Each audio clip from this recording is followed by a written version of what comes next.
So today we're going to talk about the salvation by grace. Donc aujourd'hui, on va parler du salut par grâce. It's a very basic topic, C'est un sujet vraiment basique, but I really believe that everyone is going to be able to get something profound and specific for them. mais je suis sûr qu'aujourd'hui, chaque personne qui écoute va pouvoir recevoir quelque chose de spécifique et de profond pour eux-mêmes, fait sur mesure. So we're gonna, as always, we're gonna go through the lesson. We're gonna go through the second lesson, which is salvation by grace. And Martin's gonna read the first paragraph, and he's gonna read the paragraphs, and then we're gonna go over it. Donc on va lire la leçon 2 en fait du cours qui est disponible sur notre page Facebook. Donc DE espace francophone, et donc là vous avez la leçon 2 que vous pouvez télécharger et suivre avec nous, ou sinon simplement écouter. Donc ce que je vais faire, c'est que je vais lire la leçon en français et Chris va faire des commentaires en anglais que je vais traduire. Donc voilà. Donc Ok. on peut commencer. Oui. Donc leçon 2, qui est toujours le niveau 1 du Disciple Evangelism, le salut par grâce de Don Crow. Donc Jésus a souvent utilisé des paraboles pour illustrer des vérités spirituelles. Luc 18, versets 9 à 14 commence ainsi. Il dit encore cette parabole en vue de certaines personnes se persuadant qu'elles étaient justes et ne faisant aucun cas des autres. Jésus remarqua ceux qui, se persuadant d'être justes grâce à leurs propres œuvres, méprisaient tous les autres.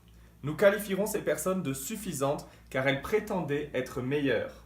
So in the English version, in Luke 18, 9 through 14, Donc dans la version anglaise de ce passage de Luc, it says that that Jesus was speaking this parable to those who trusted in themselves. il est dit que Jésus donnait cette parabole à ceux qui plaçaient leur confiance en eux-mêmes. So why do you think it is important to not be self-righteous? Donc pourquoi est-ce que vous pensez que c'est important de ne pas placer sa confiance et de ne pas faire dépendre sa justice En soi-même. en soi-même, ouais. So I'm going to ask that question, but we're going to continue through the lesson just so meditate on that question for the lesson. Donc vraiment, pour cette leçon, gardez cette question en tête. Pourquoi est-ce que c'est important de ne pas placer toute sa confiance en soi-même? Okay. Donc au verset 10, Jésus dit « Deux hommes montèrent au temple pour prier. L'un était pharisien et l'autre publicain. Autrement dit, ils se rendaient à l'église pour prier.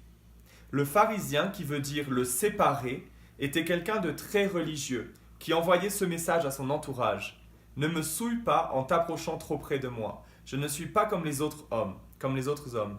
Je suis meilleur que tous. » Le deuxième homme était un publicain. Les publicains qui collectaient les impôts étaient connus pour être corrompus et sans scrupules, des fraudeurs et des escrocs. Ils engrangeaient les impôts par tous les moyens possibles pour le compte des autorités romaines et empochaient une bonne partie de l'argent au passage. Personne ne les aimait. In this we see that there's two different people that Jesus was comparing. Et là, on voit qu'il y a deux types de personnes que Jésus comparait. He was comparing a very religious man Donc, il comparait un homme extrêmement religieux and then a man that was living in the world. avec un homme qui vivait dans le monde. So it's sometimes easy to get caught up in our actions for the Lord instead of the reason why we're doing those actions. Donc parfois c'est facile en fait de rester bloqué, de se concentrer sur ce qu'on fait pour le Seigneur, sur nos actions, même si elles sont bonnes, plutôt que de se concentrer sur le pourquoi est-ce qu'on fait ces actions, est-ce qu'on fait ce qu'on fait. You can see that even though the Pharisee was maybe doing a good thing, Donc bien que le pharisien peut-être était en train de faire quelque chose de bon, you can see that his heart was not right. on peut voir que son cœur n'était pas à la bonne place. And then you can see that the man that was living in the world Et on peut voir que l'homme qui vivait dans le monde, was doing a bad thing but had a good heart. le publicain, faisait quelque chose de mauvais, mais avait un cœur qui était au bon endroit, un cœur juste. Okay, so let's continue. Donc on va continuer. Le verset 11 continue ainsi. Le pharisien debout priait ainsi en lui-même. « Ô Dieu, je te rends grâce de ce que je ne suis pas comme le reste des hommes qui sont ravisseurs, injustes, adultères, ou même comme ce publicain. Bien que le mot Dieu était religieusement prononcé dans sa prière, c'est à lui-même qu'il élevait son sentiment. D'ailleurs, le Seigneur n'a pas agréé sa prière comme nous le verrons ultérieurement. Ce pharisien, ce religieux, se disait différent des autres hommes. Il ne se considérait pas parmi les pécheurs, ni les voleurs, ni les injustes, ni les adultères, ni comme le publicain qui était venu prier. Quel mépris et quelle arrogance. I want to just point out that in the scriptures it says at the end of verse 11, it says, or even as this publican. Donc je veux souligner la fin de ce verset 11 qui dit « même comme ce publicain ». See, you can see that the Pharisee had a mentality that was far beyond, he thought was far beyond the man that was living in the world, the publican. Donc ce pharisien pensait avoir une mentalité, un style de vie qui était bien au-delà que de celle du publicain. And you can even see, I can even see him pointing a finger at that publican while he was praying. Et je peux même l'imaginer pointer du doigt le publicain pendant qu'il priait. Let's continue. Donc on va continuer. Au verset 12, le pharisien ajoute « Je jeûne 2 fois par semaine, je donne la dîme de tous mes revenus. » En fait, il voulait dire « Avez-vous noté tout ce que je fais ?» C'est quelqu'un qui s'abstenait régulièrement de nourriture, qui apportait des offrandes à l'église. Bref, un de ceux qui disent « Laissez-moi tranquille, je suis quelqu'un de bien, je fais des dons à des œuvres. » So, I don't know if you guys have your Bibles with you, but in Matthew 6:5, we're Donc- going to turn and read there. Je ne sais pas si vous avez vos Bibles, mais on va lire un passage des Écritures, Matthieu 6, verset 5. Donc Matthieu 6, verset 5 nous dit « Quand vous priez, n'imitez pas ces hypocrites qui aiment à faire leurs prières debout dans les synagogues et à l'angle des rues. Ils tiennent à être remarqués par tout le monde. Vraiment, je vous l'assure, leur récompense, ils l'ont d'ores et déjà reçue. » See, this stood out to me because it was interesting because God asks us to pray, to fast, and to seek Him. Donc ça, c'est un verset très intéressant parce que Jésus lui-même nous demande de prier, de jeûner et de le rechercher, de le chercher. But God said specifically, don't do it where everyone else can see you doing it. Mais Dieu dit spécifiquement, ne le fais pas où tout le monde peut te voir. Or in other words, don't have a heart that is lifting yourself up. Don't have the wrong heart. Ou en d'autres mots, ne le fais pas pour t'élever toi-même. And even Jesus said that they have their reward in full. Parce que Jésus dit, ils ont déjà reçu toute la récompense qu'ils peuvent recevoir. So you can parallel this Pharisee with the people that are praying in the streets that Jesus is talking about in Matthew. Donc il y a un parallèle entre ce pharisien et ces gens qui prient devant tout le monde, debout dans les synagogues, dans ce passage de Matthieu. It says even in another part of the Bible, it says that God loves a cheerful giver. Et dans un autre passage de la Bible, Dieu dit que Dieu aime ceux qui donnent avec joie. So a cheerful giver is someone that gives but with the right heart. Donc quelqu'un qui donne avec joie, c'est quelqu'un qui donne mais avec un cœur juste. So if our heart is not in the right place, our giving is already rewarded in full. Et donc si notre cœur n'est pas au bon endroit, on reçoit déjà notre récompense par l'attention des autres. See, when we're joyful and we have the joy of the Lord in our heart when we give, Et quand on est joyeux, quand on a la joie du Seigneur en nous quand on donne, that comes from knowing that we are blessed to be a blessing. ça vient de savoir la raison pour laquelle on est béni. Pourquoi on est béni? C'est pour être une bénédiction à notre tour. It truly just comes from God Himself. Et donc ça vient de Dieu lui-même. Awesome. Let's continue. Super. Donc on continue. Venons-en au publicain. Au verset 13, le publicain se tenant à distance n'osait même pas lever les yeux au ciel. Mais il se frappait la poitrine en disant « Ô Dieu, sois apaisé envers moi qui suis un pécheur. » Son langage non verbal est frappant. Il se tenait à distance tellement il avait honte de sa vie. Dans l'Ancien Testament, le geste de se frapper la poitrine était une manière de demander pardon à Dieu, un signe de repentance qui révélait un cœur contrit et un esprit brisé. Une attitude que Dieu a notée. Ce geste s'accompagnait souvent d'une autre action, celle de déchirer ses vêtements pendant un moment douloureux, un deuil. Tout pécheur qu'il était et dont il avait conscience, le collecteur d'impôts implorait la miséricorde divine. I want to point out the word repent. Donc j'aimerais souligner le mot la repentance, se repentir. Repenting simply means to turn the other way. Se repentir veut simplement dire faire un virage à 180 degrés, faire demi-tour. So when the publican was beating his chest and ripping his clothes, he was thinking in his head, I'm no longer going to be this way, I'm going to turn the other way. Donc quand le publicain se frappait la poitrine, ce qu'il pensait en lui, c'était je ne serai plus jamais le même homme, je veux faire demi-tour, je veux changer.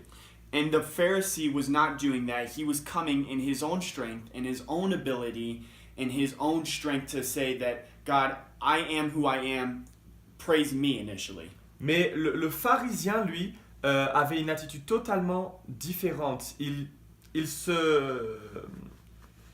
Qu'est-ce que tu as dit? He didn't want to repent. Yeah, he didn't want to repent. Yeah. Et son attitude, c'était pas de se repentir, c'était de se glorifier et de s'élever lui-même. So when we repent, we're no longer sinners. Voilà. Et le pharisien voulait accomplir la volonté de Dieu par ses propres forces. C'est ça que tu as dit. Oui. Mais la vérité, c'est que nous ne sommes plus des pécheurs. So when we repent, we're no longer sinners, and when we remain in self-righteousness, initially we are remaining in our sin.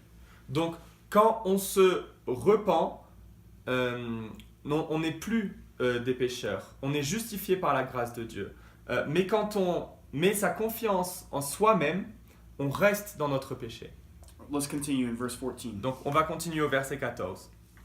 Nous lisons au verset 14. « Je vous le dis, celui-ci descendit dans sa maison justifié. » En parlant du publicain, donc de celui qui s'est repenti. « Plutôt que l'autre. Car quiconque s'élève sera abaissé, et celui qui s'abaisse sera élevé. » Le publicain rentra chez lui justifié, c'est-à-dire déclaré juste, en règle avec Dieu et pardonné. Pourquoi a-t-il été pardonné et justifié par Dieu, contrairement au pharisien qui était si religieux? Parce que le pharisien se complimentait lui-même. Je suis meilleur que les autres, je ne suis pas un pécheur, je ne suis pas comme les autres hommes. Alors que le collecteur d'impôts était conscient qu'il ne pouvait rien revendiquer devant Dieu, qu'il n'avait rien à lui offrir. C'était un pécheur. La Bible dit que Jésus est venu pour sauver les pécheurs, pas les justes. Il est aussi écrit que nous avons tous péché et que nous sommes ainsi tous privés de la gloire de Dieu. Ce collecteur d'impôts s'est humilié et il a reçu le pardon. So I want to give you guys an illustration of what God showed me of what sin is. Donc j'aimerais vous donner une illustration de ce que Dieu m'a dit que le péché est. Qu'est-ce que le péché? Sin is simply the removal of yourself from God's protection. Donc le péché, c'est se retirer de la protection de Dieu. God loves us so much that he's telling us, don't remove yourself from my protection. Et Dieu nous aime tellement qu'il nous demande de ne pas nous retirer de sa protection. God showed me an image of a kingdom with a wall that surrounded the kingdom. Donc Dieu m'a donné l'image d'un royaume entouré d'une muraille. When we're inside of the kingdom of God, when we're with him, donc lorsque nous sommes à l'intérieur de ce royaume, lorsque nous sommes avec Dieu, we're in his protection. nous sommes dans sa protection. But the minute we step out of the wall and we step into sin, mais à la minute même où on décide de sortir de ces murailles, où on décide volontairement de pécher, then that's when we live in sin. Yeah. On vit dans le péché, donc on se retire de sa protection. Yeah. So initially, the Pharisee, even though he may think he's doing everything right, he was living in sin. Et donc le pharisien, même s'il pensait tout faire juste, il vivait dans le péché. Because he was building his own kingdom, he was in his own wall, not under God's protection in God's kingdom. Parce que la vérité, c'est qu'il construisait son propre royaume, en dehors du royaume de Dieu. So sin is simply the removal of yourself from God's protection or God's kingdom. Donc le péché, en fait, c'est décider de sortir de la protection de Dieu. Let's continue. Et donc on va continuer. Nous parlons ici du salut accordé par grâce. J'aimerais vous donner une définition communément admise de ce merveilleux mot grâce. En grec, langue originale du Nouveau Testament, grâce est le mot charis, la faveur de Dieu, donnée sans contrepartie à ceux qui ne le méritent pas.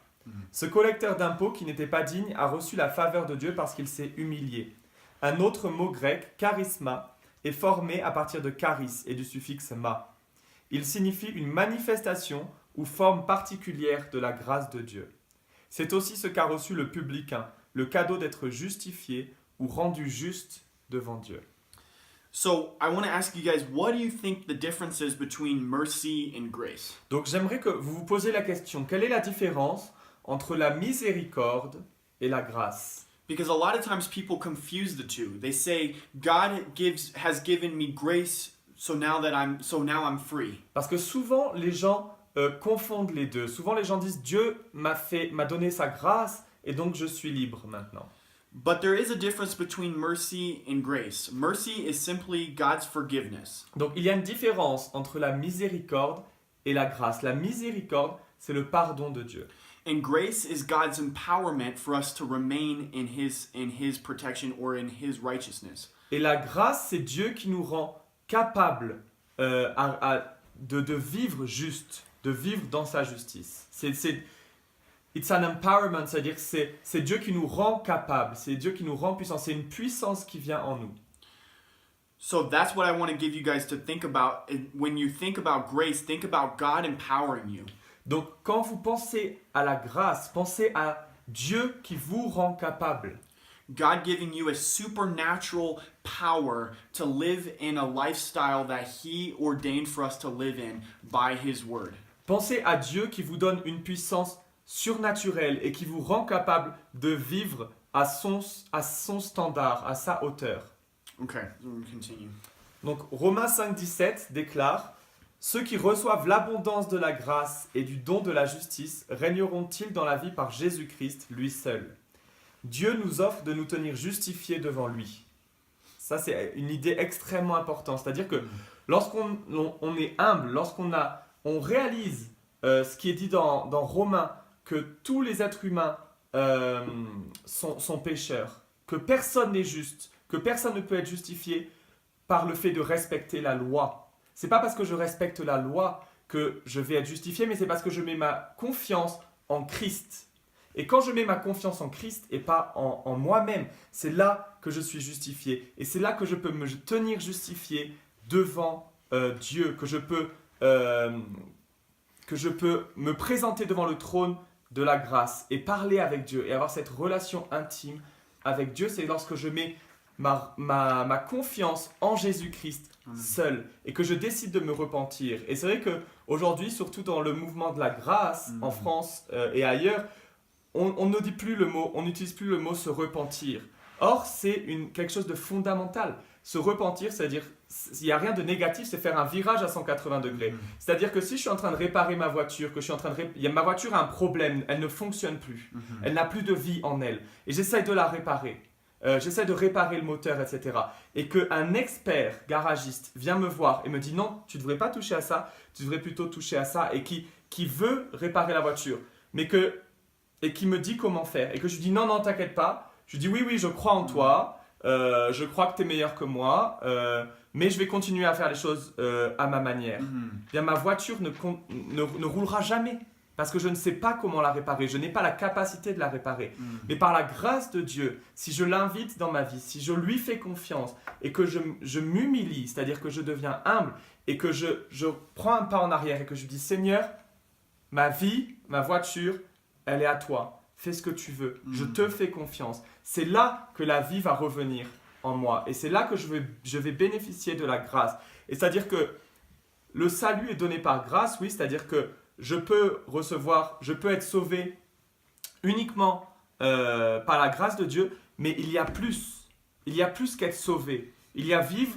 On peut vivre dans une vie de victoire, une vie où on est passionné, une vie où on a les projets que Dieu veut pour nous. Et Jérémie 29:11 dit que Dieu a des bons projets, des projets de paix pour nous. Mais souvent, et c'est une erreur, on s'arrête au verset 11. Mais si on continue à Jérémie 29:13, il dit « Vous me trouverez lorsque vous me chercherez de tout votre cœur. » Et donc, il faut s'humilier, dire moi, je ne peux pas vivre la vie que Dieu m'a appelé à vivre par mes propres forces. C'est impossible. Je décide de faire confiance au seul qui peut me faire entrer dans ma destinée, au seul qui peut me rendre juste, au seul qui peut me donner la force de vivre par la foi, de vivre une vie juste, au seul qui peut me donner la force d'être mort au péché. Parce que si je vis par mes propres forces, je décide aussi de vivre avec mes faiblesses. Et je ne peux pas résister Yeah. au péché par mes propres forces. Mais si je décide de vivre avec les forces de Dieu, avec la force de Dieu, elle va aussi remplir mes faiblesses et me rendre capable de vivre Amen. au-delà de ces faiblesses. Amen. That's good. Donc Dieu nous offre de nous tenir justifiés devant lui. Ce collecteur d'impôts a reçu ce don de justice qui ne peut venir que de Jésus-Christ. La Bible déclare dans Jean 1, 17 « Car la loi a été donnée par Moïse, la grâce et la vérité sont venues par Jésus. » Cette grâce n'est offerte qu'à ceux qui, d'eux-mêmes, s'humilient en reconnaissant qu'ils ne peuvent être justes devant Dieu et implorent la miséricorde divine. Ceux-là reçoivent sa miséricorde et son pardon divin. That's awesome. I love what Martin was sharing about. That was my next point, is that repentance is not a negative thing. Donc, j'apprécie ce qui a été partagé. C'était mon prochain point. C'est que la repentance n'est pas quelque chose de négatif. Remember what Jesus was saying, that the walls of his kingdom is what protects us. But the minute we step out of that is when we're going to start to fall in, and we're going to start to fall in sin, and we're going to like live a life that's full of death and pain. Donc, rappelez-vous ce que Jésus nous a dit, c'est-à-dire qu'on peut décider de vivre à l'intérieur des murs de son royaume, protégé. Et le moment où on décide de se retirer de ce royaume, de sortir des murs, c'est là qu'on sort de la protection divine et qu'on peut vivre une vie qui est remplie de mort, de douleur, etc.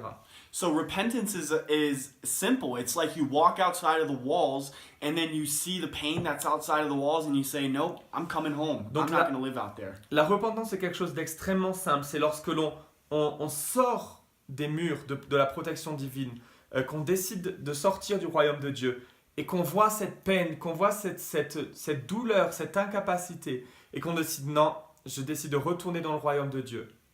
So that's kind of what God showed me about a car.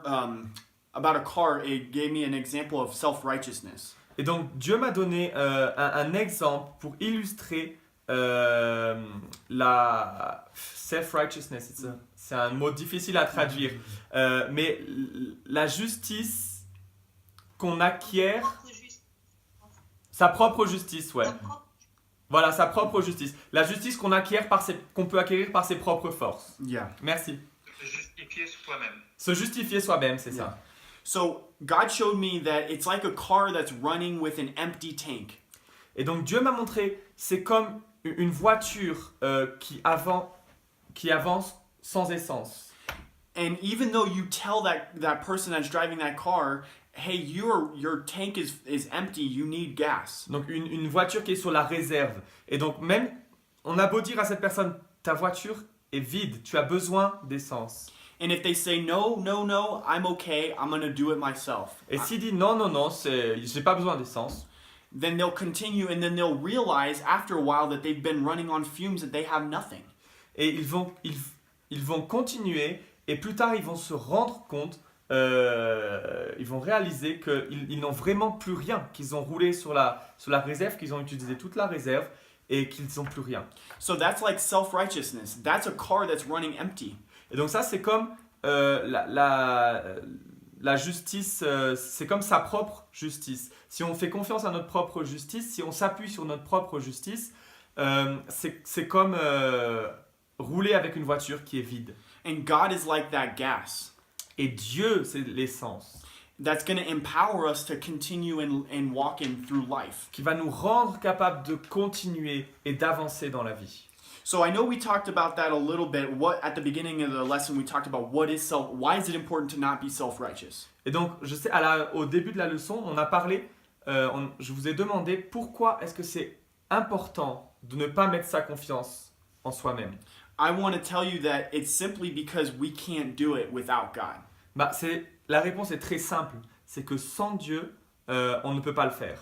We can't go through life thinking that we can handle it all by ourselves. Sans Dieu, on ne peut pas aller on peut pas avancer dans la vie. C'est impossible. So, like we talked about repentance being seen in a negative light, I also want to talk to you about why does God chastise us? Why does God yeah, go ahead. Yeah. Donc on a dit pourquoi la repentance est quelque chose de positif. Et maintenant on va voir pourquoi la parole de Dieu nous dit que Dieu nous châtie.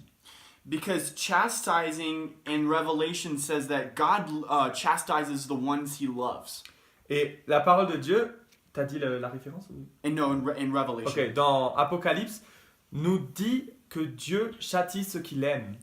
For a long time, I saw chastising as something is negative. Et pour un bon moment, pour longtemps, enfin ça fait longtemps, comment on dit pour longtemps? Pendant longtemps. Pendant longtemps, voilà. Pendant longtemps, j'ai vu ce mot châtier, le châtiment, comme quelque chose de négatif. But God simply told me one day that chastising is the position that you're in to receive God's love. Mais Dieu m'a montré que le châtiment, c'est la position dans laquelle on se met, on se place soi-même pour recevoir l'amour de Dieu. It sounds weird, but we'll see what is the difference between condemnation and conviction. Et c'est très bizarre, mais le châtiment, ce n'est pas une condamnation. Et il y a une différence entre la condamnation et la conviction. The difference between condemnation and conviction is that condemnation doesn't allow you to change. Et la différence entre la condamnation et la conviction, c'est que la condamnation ne nous permet pas de changer, d'évoluer. If you're condemned, you see yourself as no longer able to get out of what you're in and always remain in that position. Si on est condamné, on se voit, on a l'impression d'être bloqué et on a l'impression qu'on est condamné à rester dans cette position néfaste. But conviction is something holy that is given by the Lord to us.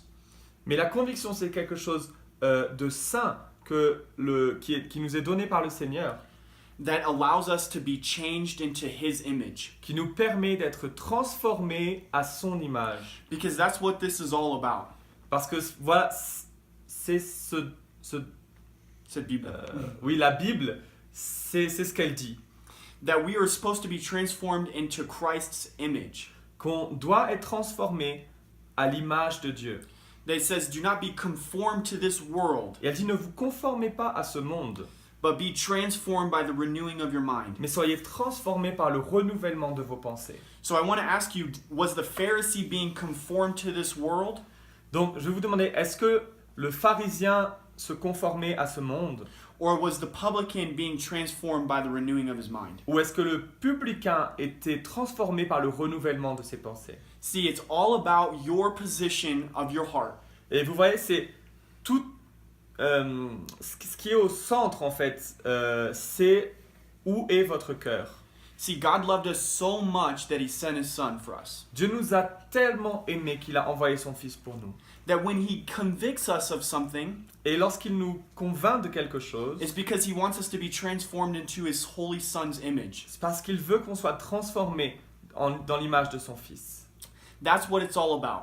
Voilà, c'est ça qui compte vraiment. See, grace is a beautiful, beautiful gift, La grâce est un merveilleux cadeau. but we can sometimes abuse it. Mais parfois, on peut en abuser. If we think that we are righteous by ourselves, we are stepping out of grace. Parce que si on arrête de mettre sa confiance en Jésus et qu'on la met en nous-mêmes, on sort soi-même du parapluie de la grâce. And when we repent, we're just simply turning the other way and going towards Jesus. Et lorsqu'on décide de se repentir, on décide de faire demi-tour et d'aller vers Jésus. So I want to encourage you guys, Donc je veux vraiment vous encourager. this week or whenever you have the chance, Cette semaine, ou peu importe quand vous avez l'opportunité, seek the Father cherchez le Père. and ask Him, Lord, how can I be positioned? How can I position my heart Et demandez-lui comment est-ce que je peux me positionner so that I can receive your Son's image into my life? pour pouvoir recevoir ton Fils, your son image, Your Son's image into my life. l'image de ton Fils dans ma vie. Yeah. And that's what the Father wants to encourage His children is don't remain in a lifestyle that is less than where you can actually be. Et donc Dieu nous encourage à ne pas rester dans un style de vie qui nous emprisonne. Awesome. I want to just pray for everyone. Et donc je vais juste prier pour tout le monde. Merci Seigneur pour ce message-là que tu nous as donné, que tu nous as donné la vérité dans notre cœur, Dieu, que tu nous aimes avec toute ta vie, Jésus, que tu as donné ta vie pour nous. Et merci Seigneur que tu nous condamnes pas, mais tu nous convictes. Tu nous convaincs. D'être comme ton fils. Et merci Seigneur que tu es avec nous et tu nous donnes l'amour que we don't deserve, Qu'on ne mérite pas, but that you have gave so gracefully, Lord. mais que tu nous as donné avec grâce. Merci Seigneur. Amen. Amen. Amen. Et donc je vais juste rajouter un ou deux versets qui vont avec ce que Chris a dit. Parce que quel est le pas pratique, comment vraiment est-ce qu'on peut être transformé en l'image du Fils de Dieu? Qu'est-ce qu'on peut faire? Et la réponse se trouve dans 2 Corinthiens 3, 18, qui est un de mes versets préférés. Et Andrew Mack a une série sur Effortless Change.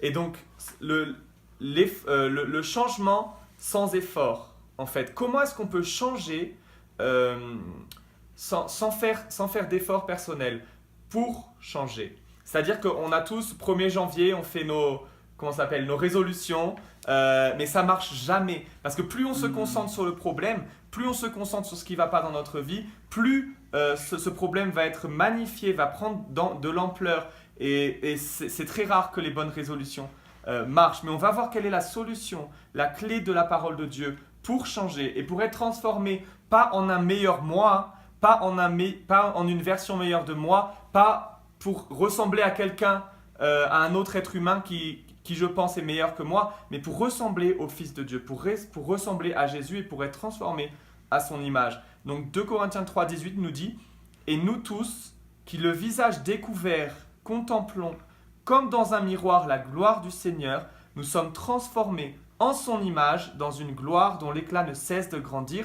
C'est là l'œuvre du Seigneur, c'est-à-dire de l'Esprit. » Donc qu'est-ce que ce verset veut dire? Ce verset est simple. Il veut dire, donc nous tous qui le visage découvert contemplons comme dans un miroir. Ça parle de quoi? Ça parle de la parole de Dieu. Alors que je contemple la gloire de Dieu dans sa parole, alors que je passe du temps dans sa parole, alors que je mets mon nez volontairement, même parfois c'est difficile, j'ai pas envie, mais je décide de lire la parole de Dieu, alors que je décide de contempler le Seigneur dans la parole, c'est là que je vais être transformé en l'image du Fils de Dieu. C'est là que je vais être transformé sans effort, sans devoir faire d'effort de ma part, à part l'effort de donner la priorité à Dieu, à la parole de Dieu. Nous sommes transformés en son image dans une gloire dont l'éclat ne cesse de grandir. C'est là l'œuvre du Seigneur, c'est-à-dire de l'Esprit. C'est-à-dire que c'est même pas c'est pas mes efforts, c'est pas mon œuvre, c'est l'œuvre du Seigneur. Alors que je passe du temps dans la parole, alors que je lui donne la priorité, il va me transformer en l'image de son Fils. Et des mauvaises habitudes, des mauvaises paroles, des mauvaises pensées, tout d'un coup je vais me dire « Waouh !» Maintenant, je peux répondre différemment à certaines situations. Maintenant, quand une mauvaise nouvelle vient, j'ai plus la même attitude, j'ai plus le même désespoir qui me remplit. J'ai changé. J'ai changé parce que Dieu agit en moi par son esprit. Et que c'est pas moi qui prends toutes les rênes en main. Je donne tout à Dieu. En lisant la parole de Dieu, on choisit de dire à Dieu, Seigneur, prends ma vie, change-moi, transforme-moi. Et un autre passage qui est important à mes yeux, c'est 1 Jean 3, 16, qui dit, je ne sais pas si c'est exactement ça en français, en tout cas c'est la traduction de l'anglais, dit voilà comment est-ce qu'on sait ce qu'est l'amour. C'est que Jésus a donné sa vie pour nous. Et nous aussi, nous pouvons donner notre vie pour les autres. Et donc là, pendant juste 1 minute, je veux parler du fait d'être, de renoncer à soi-même. Dans Matthieu 16, Jésus nous dit, si vous voulez être mes disciples, et donc toute cette leçon, c'est à propos de ça, c'est à propos d'être le disciple de Jésus. Si vous voulez être mes disciples, renoncez à vous-même. C'est-à-dire, arrêtez de vous faire confiance, mais placez votre confiance en Dieu. C'est-à-dire, arrêtez de faire confiance dans vos actions. Arrêtez de penser que vous pouvez vous rendre juste. Personne ne peut se rendre juste par ses propres actions. Mais c'est votre confiance dans le Fils de Dieu qui va vous rendre juste. Et parce que ce Dieu, parce que ce Jésus est mort pour moi, et que c'est la plus grande forme d'amour qui existe sur terre, alors moi aussi, je vais être capable de montrer cet amour à l'humanité et de présenter ce Jésus aux autres hommes, à l'humanité. Mais d'abord, il faut que je réalise à quel point Dieu m'aime, à quel point je suis aimé. Parce que 1 Jean 2,15 nous dit, si vous aimez le monde plus que Dieu, c'est que l'amour du Père n'est pas en vous. Et c'est l'amour du Père, c'est pas l'amour pour le Père. C'est que si vous aimez le monde, si vous aimez ce qui vous blesse, le monde, c'est-à-dire c'est des choses qui sont deceiving, qui vous trompent en fait. Ça paraît bien, mais il y a la mort. C'est se faire confiance, placer sa confiance en soi-même. C'est, je sais pas moi, si on aime le monde plus que Dieu, c'est parce qu'on ne réalise pas à quel point Dieu nous aime. Donc la priorité, ce que je vous encourage à faire, c'est de lire, de passer du temps dans la parole de Dieu. Parce que là, vous allez réaliser à quel point Dieu vous aime. Amen. Vous allez être transformé et vous allez être capable de donner votre vie pour les autres aussi. Et d'aimer ce Dieu qui nous a aimé le premier.